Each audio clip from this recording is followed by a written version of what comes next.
Okay, so we are happy to have Casey Cartwright from University of Alabama. He will be the last speaker of this afternoon session, and he will tell us about far from equilibrium chiral charge plasma subjected to external electromagnetic fields. Please, Casey.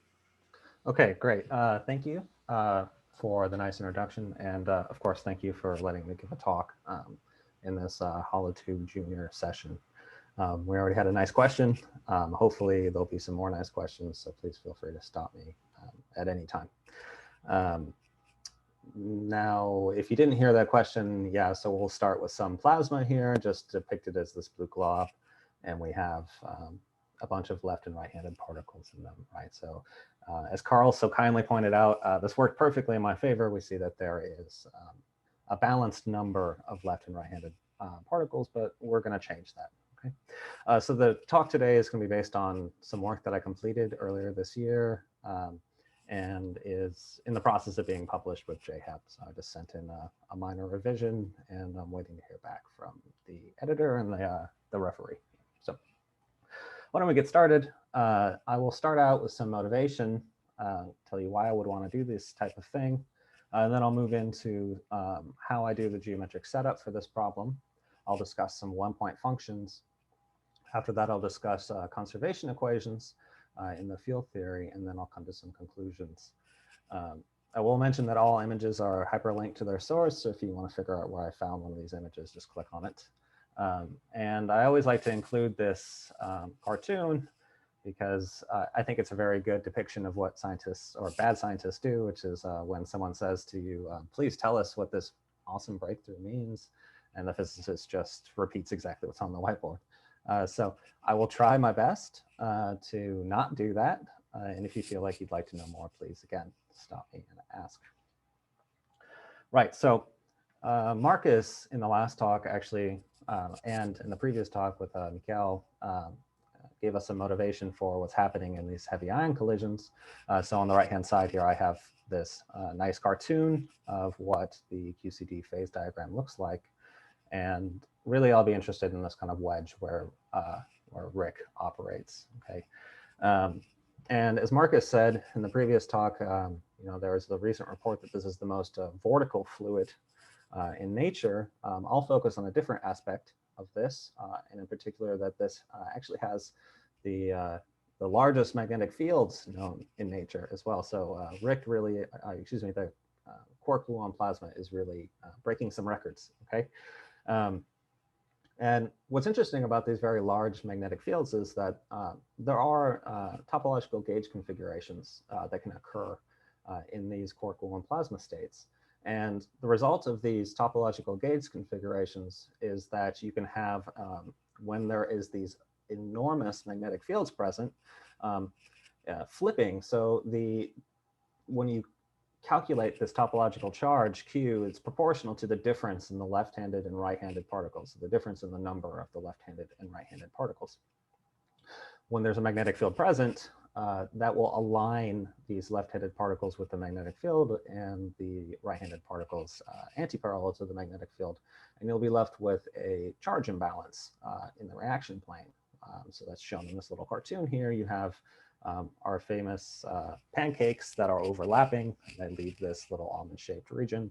And there is a net positive and net negative charge above and below the reaction plane. So there's, to say here, an asymmetry in the number of positive and negative charges. And currently, the jury's still out on if this effect truly is happening. I mean, we've seen some good indications. It's shown below in some of these references, which you're free to click on. But we're still waiting for this final confirmation that this truly is happening. And so with that in mind, I mean, I think that merits studying this topic of the generation of this chiral imbalance far from equilibrium, right? This is happening right as these particles are colliding. Now, we do know that, at least for a while, that fluid dynamic approximations need to start really early on. Okay, so on the order of 1 Fermi per C. And there was a result that came out after this that some folks calculated and said that the time that it takes for gluons around root coupling to actually come to, say, some thermal equilibrium is much larger than that. So on the order is shown here on the slide of something like 6.9 Fermi per C. And so this was a bit of a puzzle. And the reason this is a puzzle is because the leading assumption at the time was that you need to have your system in thermal equilibrium in order for hydrodynamics to apply. Now, I'm not going to go along the lines of what some of these more recent works have talked about so nicely about the convergence radius of hydrodynamics and so on. I'll only continue on this story of a suggestion that was given sometime after this weak coupling result, saying that perhaps full thermalization wasn't needed, only isotropy of the energy momentum tensor was needed. Okay. And this suggestion, I think, really helped spawn a lot of these studies of using isotropization. So starting from an anisotropic state, which we clearly saw, say, here in this image where we have these pancakes, having this anisotropic shape of the cigar come to some isotropic state. And it's at that time when we would say that we could apply, say, hydrodynamics.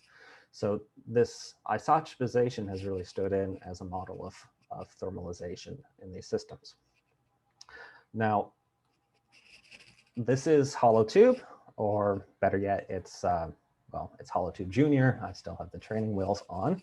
So of course, the way that I will go to study this isotropization is with holography. And this makes sense because this is a very strongly coupled system at this time, and it's very hard to do this without using something like holography.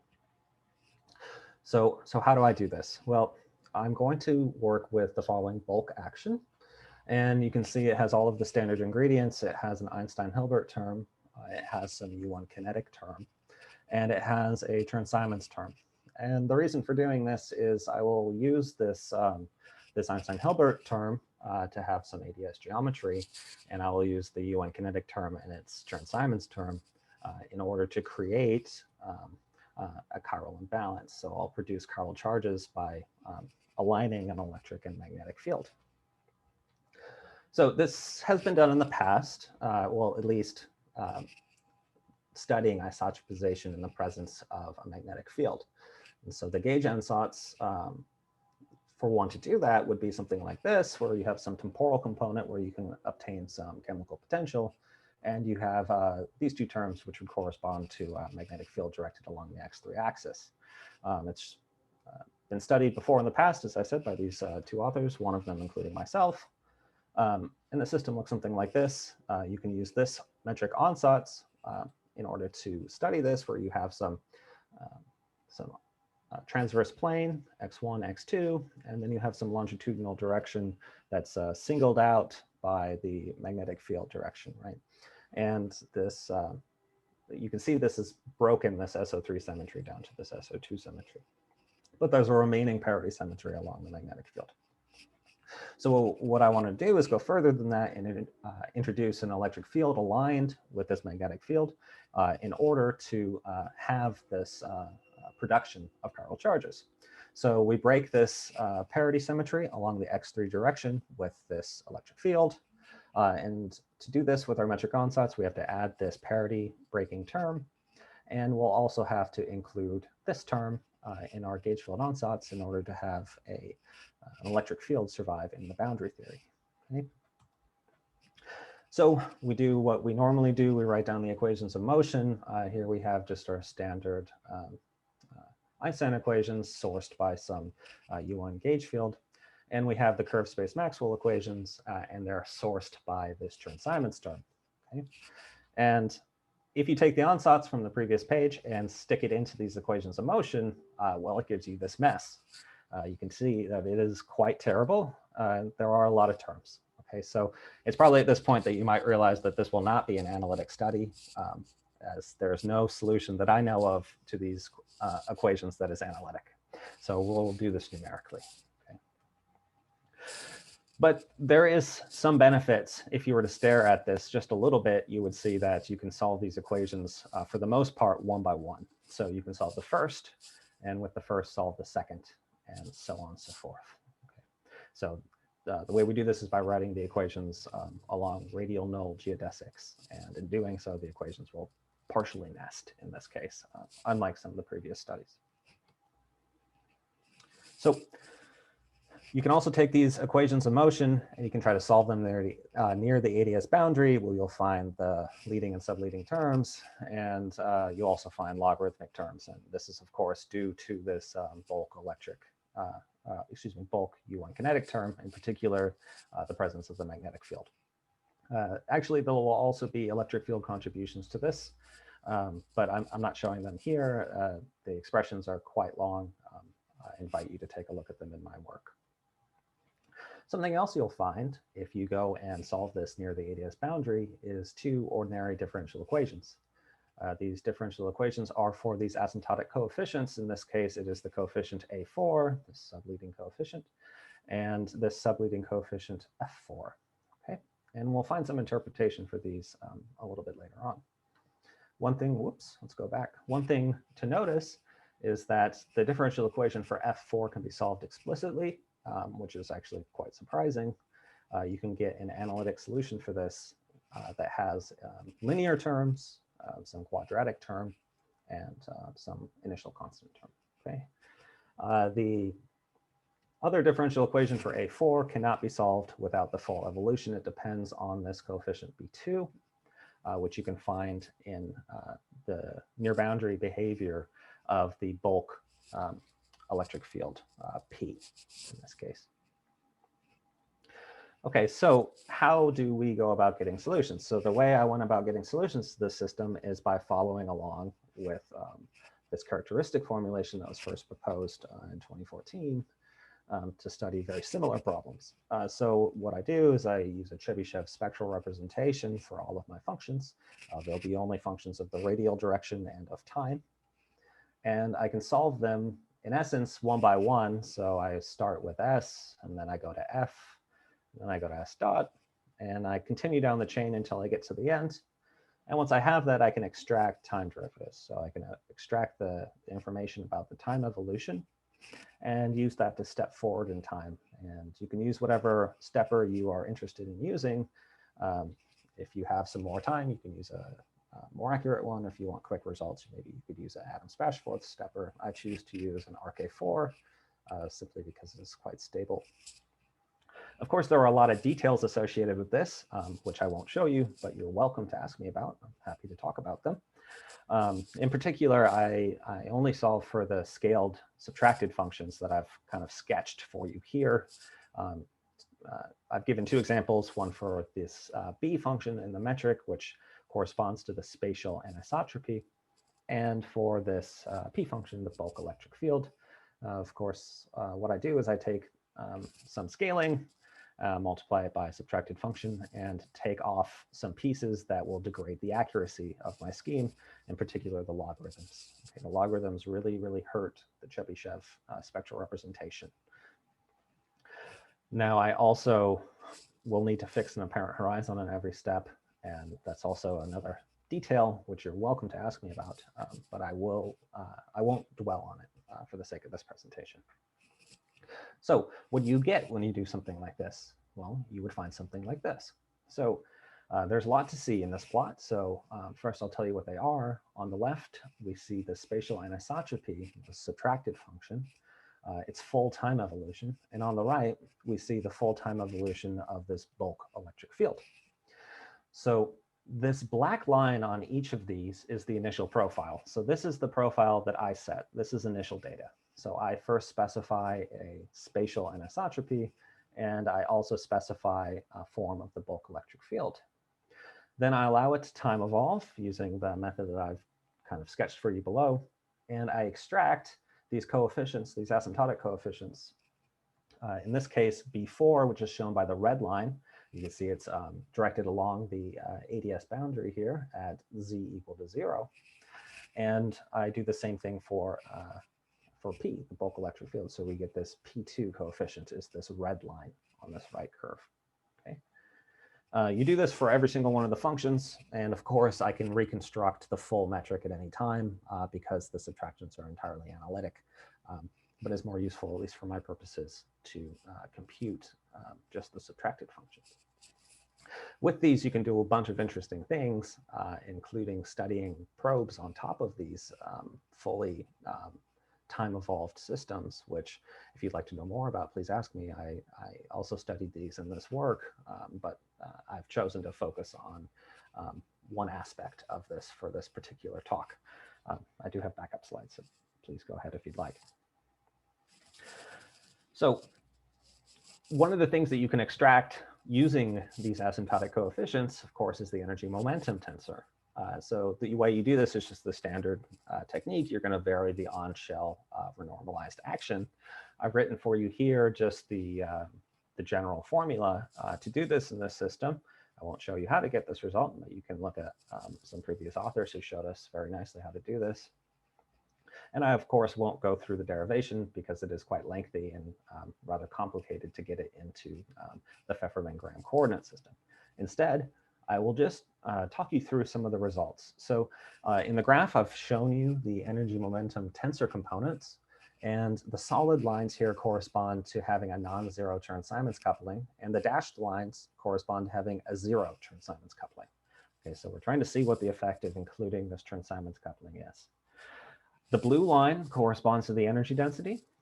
And you can see that it starts out at some value down here on the left. And as time goes on, it just increases and increases without stopping. The increase is, of course, larger with the Chern-Simons term present, and we'll talk about why in just a second. But it will still continue to increase even without the Chern-Simons term present. The orange and the green curves are the transverse and longitudinal pressures. You can see that they oscillate. They start with some initial value, and they oscillate throughout the time evolution, going to the right through time. And then one of them will settle roughly at some value. That's the transverse pressure here. It doesn't actually settle. It does continue to increase, but it's very slow. The true increase here is coming from this longitudinal pressure. And this longitudinal pressure is directed, or is in the same direction as the magnetic field. And this U1 current, which I'll show you in the next page. So it makes sense that as time goes on, the pressure in the X3 direction is continuing to increase. Okay. The red curve is the heat current. So it's the 0,3 component of the energy momentum tensor. And you can see it goes quadratically with time, roughly, here in red. And here in the dashed line, when you take out the Chern-Simons coupling, it's going to go, if I'm not mistaken, linearly in time. And we will discuss why some of this is true in a further slide. For now, I would also like to mention that something that's quite interesting that you can see is that there is very little change early in the system. So if we look at the left-hand side of this image, including and not including the Chern-Simons coupling, there is not much of a change. It takes time for this chiral imbalance to build. And you can see the deviations at later times in the system. But early on, there isn't much change. And this is important. This is a takeaway from this work. Here I've shown the one-point functions, but in this case for the axial current. Again, you just do the standard technique as shown by these authors in 2010. And you vary the renormalized on-shell action, and you can obtain the one-point functions for the axial current. A takeaway here, again, shown in the solid is with Chern-Simons coupling turned on, and dashed is without Chern-Simons coupling. And the blue curve is the charge density. You can see it's linearly increasing with the Chern-Simons coupling turned on. So there's a linear increase in the number of axial charges in our system. So as Carl pointed out earlier in the talk, we started with something that, well, in my case, I started with something that had axial charges to begin with, and then I increased them rather than doing what we discussed before the talk, which was starting without them and without a chiral imbalance, and then growing a chiral imbalance. The orange here corresponds to the 3 component. So this is a current directed along the x3 direction, and you can see it has some non-trivial time dynamics. It is roughly the same early on, but it does grow into something different throughout time. You can see in the dashed lines here, it is starting to settle out to some constant value. And I think this is something we should be expecting from this work in particular, that there should be some persistent current that's left over in the 3 direction once the evolution is completed. Something else that you find is there's actually a spatial evolution of the current. And if you compute this quantity here, you'll find that there is non-vanishing components in the 1, 2, and 3 direction. And if you plot these, what you see is there's an azimuthal influx of charge in the system. So here I've shown you a 3D vector plot of this spatial current J, the vacuum expectation value. And here I show you just a slice. In this case, it's an X2, X3 slice.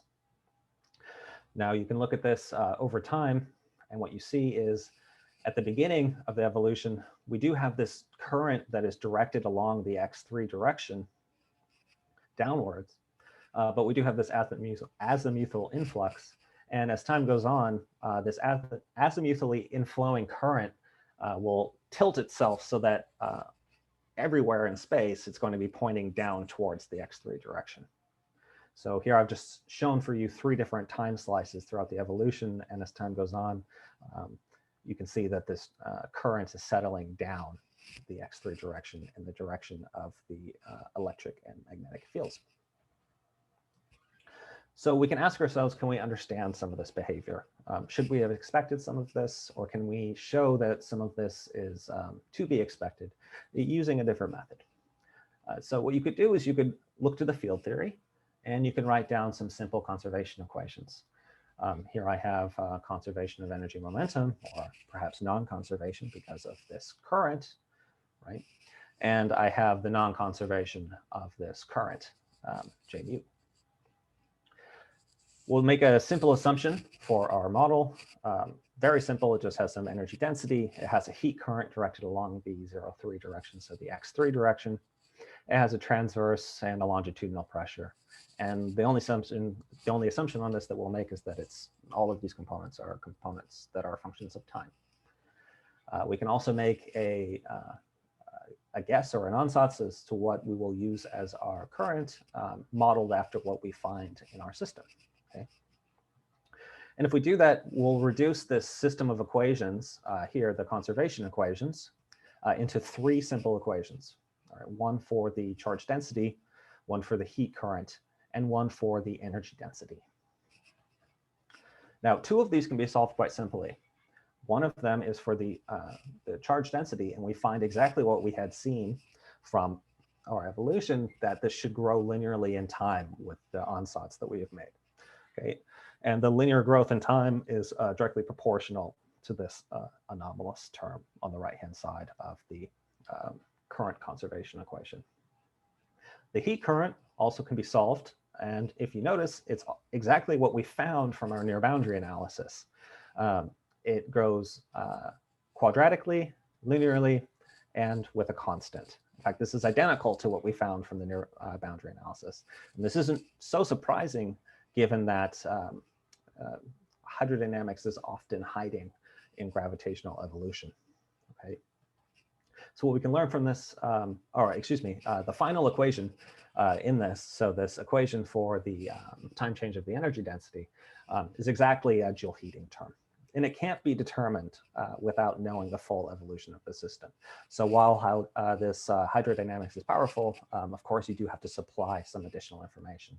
And in the case of the study that I'm showing you right now, the information about this J3 component was obtained from a full 5D gravitational evolution. But nonetheless, we can interpret it quite nicely as a Joule heating term. So if we look back to the original image, we now see, as Carl had requested, that we now suddenly have a chiral imbalance. We have left-handed only, say, if we choose to put number of right to 0. I've depicted for you the aligned magnetic and electric fields, and I've given each of these little hands a rocket booster because they're not just sitting there in the plasma anymore, they're being accelerated along the electric field. And of course, if you have a rocket booster, that means that you are probably dumping some heat somewhere into the system. And this is why the energy grows in the system, right? You're dumping heat due to the Joule heating. So this is actually a nice little picture. We have a bunch of little hands. They are rocketing through our plasma by being accelerated by the electric field. So it is actually quite a nice way to understand what's happening in our simple model of the isotropization. Okay. And oh, I also did this as well. So you can see they're popping in and out of existence here. Oh, there's a bunch more. They're growing with time and they're being accelerated. Right. Oh, there's another one. Okay. So going forward, let's finish out our talk. I've got about 30 seconds left. So let me try to be quick. Some observations.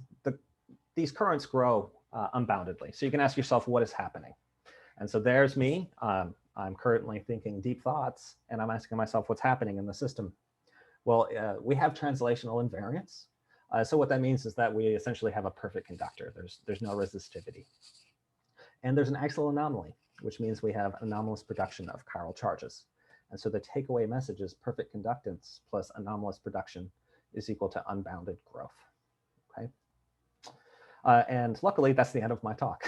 So as a brief summary of results, as I'm going over now by a couple of seconds, we have this nice full dynamical evolution of a plasma with a chiral imbalance. With these charges being accelerated through the plasma, we found that there's some azimuthal influx of the axial charges.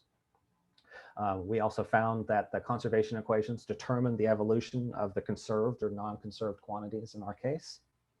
And we can ask ourselves, what would we like to study next? And I think something that would be really interesting is including truly local gauge fields at the boundary, as some really recent works have shown us how to do. In our case, this was a global symmetry. It would be really nice to do this as a fully local symmetry. And we can also say, could we model this in a much more realistic flow? Maybe something like radial flow.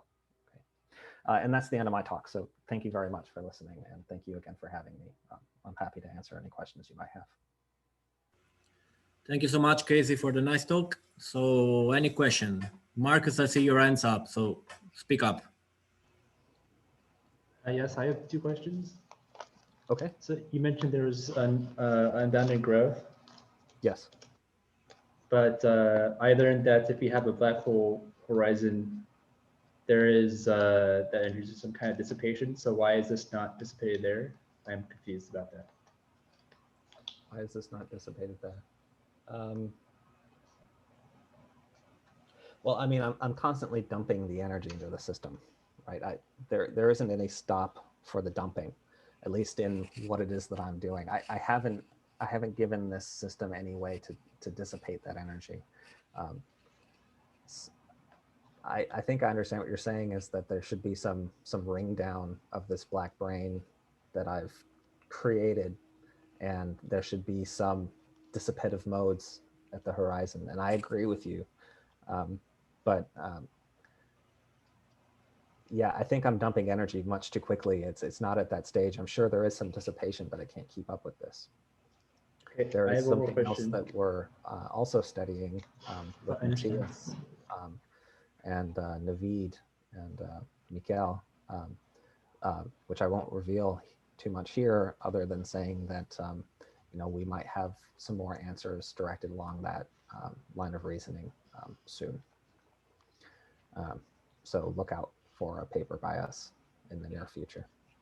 And what's your other question? Sorry, may I jump in? Yeah, just because I think I have a quick answer. You're doubling up on your voice there, Matthias. Could you? I don't know. How it is? Does this work? Yeah, much better. Okay, sorry. Just a quick comment, if I may, Casey. Sure. I think the what you said is exactly correct. That the translation invariance protects these types of modes from being dissipated. So it is, yes. Right, I mean, you right, can dump yeah. energy into the black hole, but just not for these modes. Right, because that's they're right. protected Yeah. by symmetry. Yeah, that's right. So I think I did misspeak just a little bit there. You're right that the translation symmetry is what's helping or hurting me into having this unbounded growth. Yeah, I I don't have any mechanism to turn it off at the moment. So yeah, you're right. I think you're right. And That I was a just good have one more comment. question. Yes. Thank you please. for the answer. So does when you turn on your Chern-Simons term, does the difference between the non-zero Chern-Simons result and the Chern-Simons result being zero, does that the discrepancy grow linearly with time? Do you find that Right. for all time? So you can see it partly here. So if you look at the heat current, that would be turning off the Chern-Simons term would be taking C equal to 0, this anomaly coefficient. So you would be left with a heat current still because you have a constant electric field and you have some charge. So that charge is being accelerated along the electric field, but you're just not dumping extra charges into it. So you would end up with a linear growth in the heat current. In the axial current, you can see that the growth of the axial current is directly proportional to the anomaly coefficient C. So without the Chern-Simons coupling turned on, then you're fixed at some charge, unless you provide some other way for you to dump charges into your system. The other part of it comes from, let me go back just a little bit here. So this equation A4 is what's encoding the energy density in the system. And so you do actually end up getting growth of the energy, and it's due to the current that's directed along the X3 direction. So you will get a growth in the current, a growth in the energy, but it's hard to say what's going to happen because I need to know the full evolution of the system to tell you how the energy density will change. This other term is related to, it's kind of like a relative energy. It's this psi is a gauge parameter that tells me how to fix, or I can use it to fix the location of the apparent horizon. So it's like an apparent energy of the system. But yes, you will get a growth in the energy still too. Did that answer your question? Yes, but I have a follow-up. Is the change in the energy, is that also linear? Can you guess? Can you make ansatz? I mean, sure, I could try to make an ansatz, but I can't tell you. So I mean, these equations are rather complicated. And in particular, you could look at this one. Oops, sorry. Let me go back. You can look at this one here. This is for P dot. Let me go like that. And this is kind of the time evolution equation for the bulk electric field. And if you look at it, it's rather complicated. It would be hard for me to say if I could actually obtain just a linear growth in the energy without just playing around. So I can't say. Okay, thank you. Sure. Carl, go ahead. Okay, hi. Thanks for a very nice, interesting talk. Just a comment on this translation symmetry. I think this infinite conductivity you find, that will not go away in this system if you just break translation symmetry.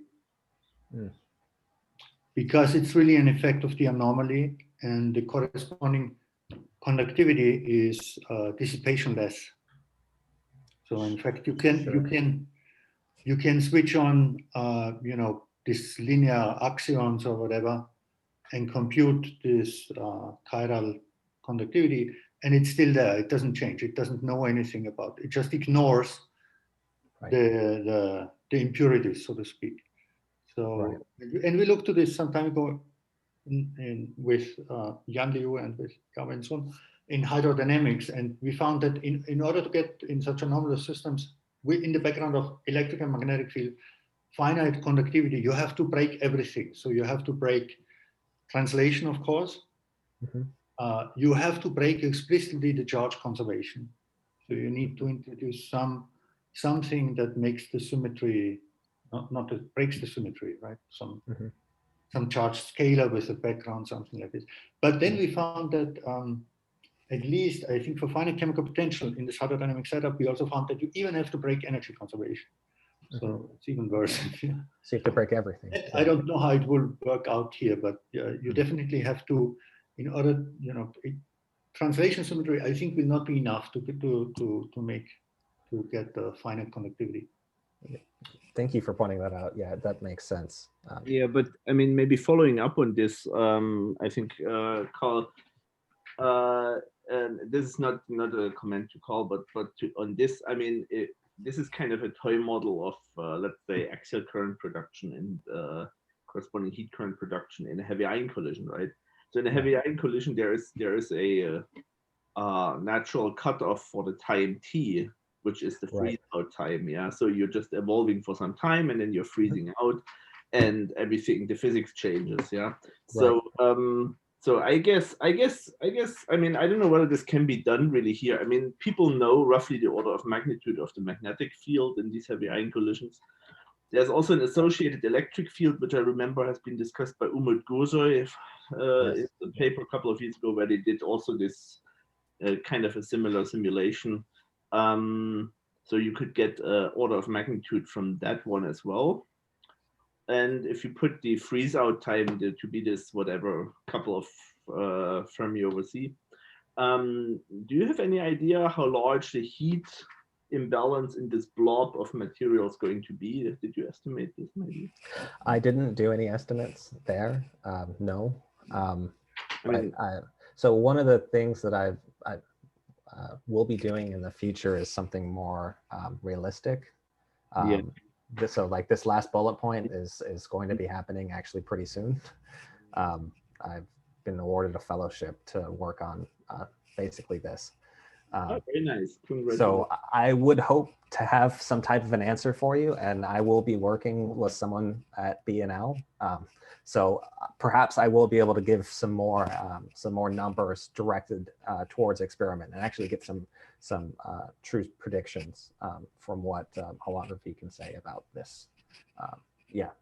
So I don't have numbers right now, but this is something that I am going to be studying very soon. And so I do hope to have some answers for you in the near future. Yeah. Thanks. Yeah. And thank you. Yeah. Any other questions or comments?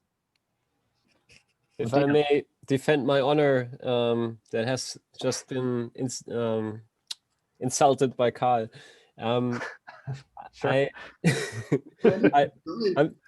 I'm just saying, like the way I agree with what you're saying entirely. But I think in the system there's two types of acceleration. Yes, there's the chiral charges which travel and they have they have no dissipation, which one can calculate. Yes, I agree entirely. But there's also the like the electric field just accelerating charges, right?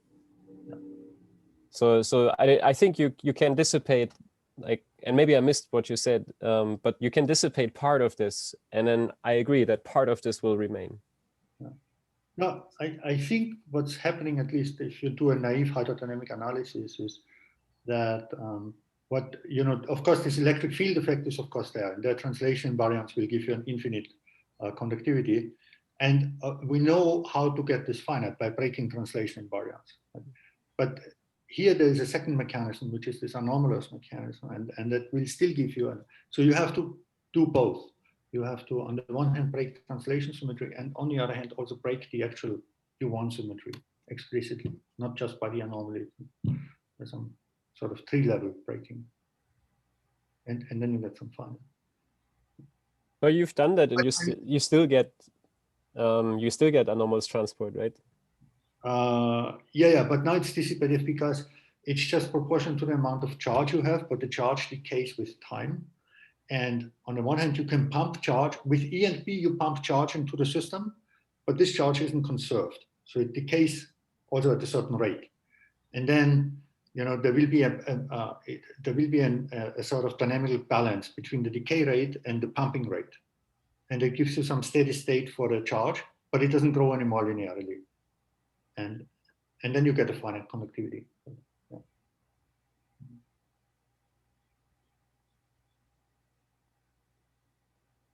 Anything else?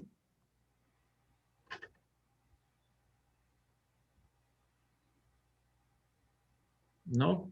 Okay, then let's thank Casey again, and let's call it a day. And hope to see you again all tomorrow for our Tuesday session, starting tomorrow morning at usual time, and you can check the programs and the programs online. And thanks for being here. That's it. Bye-bye. Bye.